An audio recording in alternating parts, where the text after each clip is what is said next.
What happens if you go into space without a spacesuit? Films have given you two versions and both are wrong. In one you swell up and burst, in the other you freeze solid in seconds. Neither happens, and what actually happens is stranger, faster, and more survivable than either, at least at first. The honest timeline: you have about 9 to 12 seconds of useful consciousness. You're unconscious somewhere between 10 and 15 seconds, and if someone gets pressure back around you inside about 2 minutes, there's a decent chance you walk away.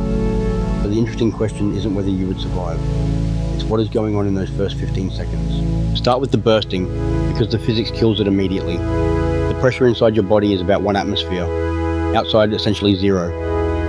So the difference your skin has to hold is roughly 15 pounds per square inch, and your skin and connective tissue handle far more than that routinely. You aren't a balloon at bursting point. What you would actually do is swell, as gases and vapor expand where they can, and it would look alarming, but swelling isn't rupturing. Now the part that's real, and it has a name: ebullition. Liquids boil when the pressure above them drops far enough, and this has nothing to do with heat. So the moisture on your exposed surfaces vaporizes almost immediately. The saliva on your tongue, the film of tears on your eyes, the wet lining of your lungs. But note what isn't on that list. Your blood doesn't boil, and this is the piece most explanations skip.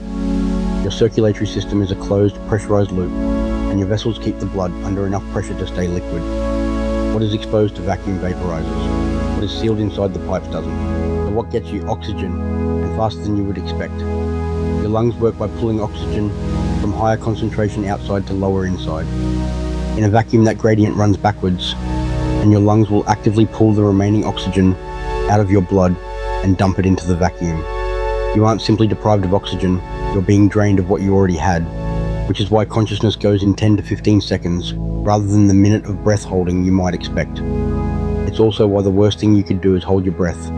The air in your lungs expands violently as outside pressure vanishes, and holding it in tears lung tissue. Every procedure says the same thing: exhale. As for freezing, temperature and heat loss are different things.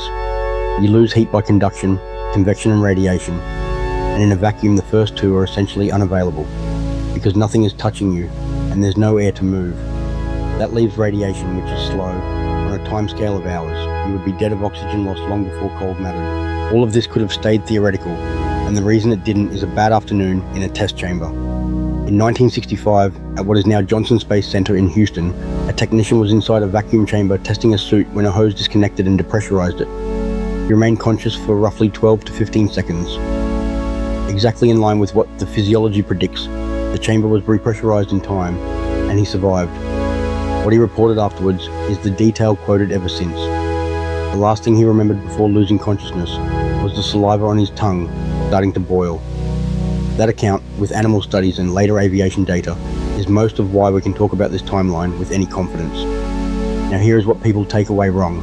They hear 15 seconds and think of a death sentence with a countdown. Spacecraft engineers hear it as a design budget. It's why airlocks are placed where they are, why emergency procedures are drilled until automatic, and why the instruction is always exhale and move, because a trained person can cross a compartment and close a hatch inside their conscious window. The vacuum of space isn't the instant, spectacular killer films need it to be. It's a fast, quiet, survivable for a moment failure of the one thing your body can't store, and that fact is what makes human spaceflight possible at all. Subscribe for the next one, whether Yellowstone is overdue to erupt.